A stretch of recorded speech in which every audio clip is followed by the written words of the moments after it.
This is a Founding Media podcast.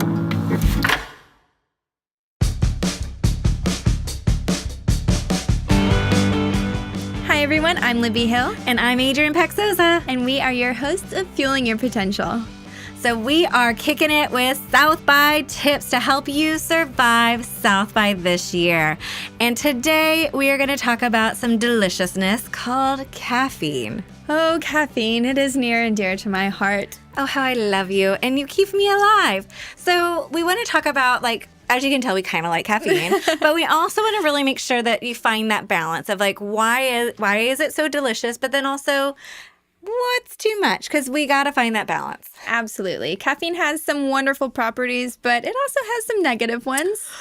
So what are these? Balance? I know, I hate to admit it. I'm not alive until I've had my coffee in the morning. Some call it dependence. I just call it, addiction? A happy relationship. So tell us what are some of the drawbacks of caffeine? So caffeine has a few drawbacks. We all know that it's a diuretic. That's a key word you hear surrounding coffee conversations. And basically that just means it's going to get everything flowing. Mm-hmm. It also is a GI stimulant, which is going to get things moving. Mm-hmm. So, those can be positives and negatives depending on the amount of caffeine in our system. Yes. Also, for certain populations, caffeine might not be appropriate. For instance, definitely you've heard if you're pregnant, caffeine might not be the best idea. In excess, you can have a little bit. Also for elderly people, for children, for anybody who has a heart condition, certain conditions like that might be contradicted with caffeine intake. Also, caffeine affects a lot of different medications. So double check with your physician if you are on any type of medications related to heart, kidneys, diabetes. They definitely have some interactions with caffeine. So when you are grabbing for your cup of joe, and I leave it at cup of joe because there are so many other alternative substances for caffeine, such as energy drinks, that dudes, I don't even know what's in them. I read that. I think we're on the same page. I can't even smell them. It's just something, I know there are a lot of fans out there, to each his own, but I can't get behind energy drinks. Yeah, and when people are like, oh, it's all natural. It's no. Cocaine's all natural. You don't need it.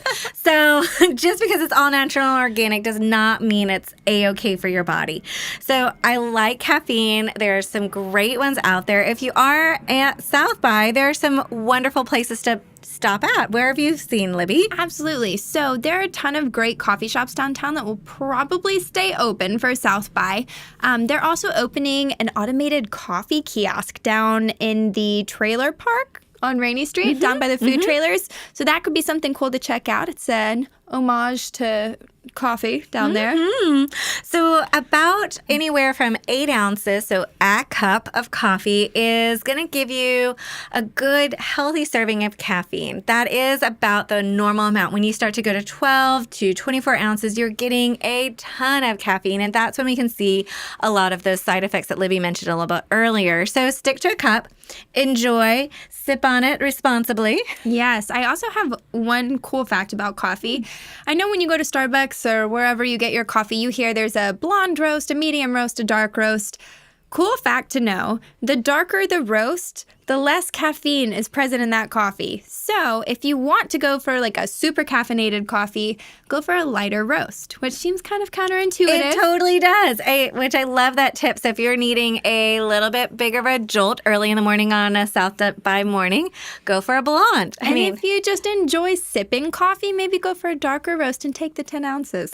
And the last little bit of information and thing to keep in mind is, when are you going to stop drinking coffee? So you do get that great sleep, because remember, caffeine is a stimulant. It'll keep you up at night, and you need your sleep.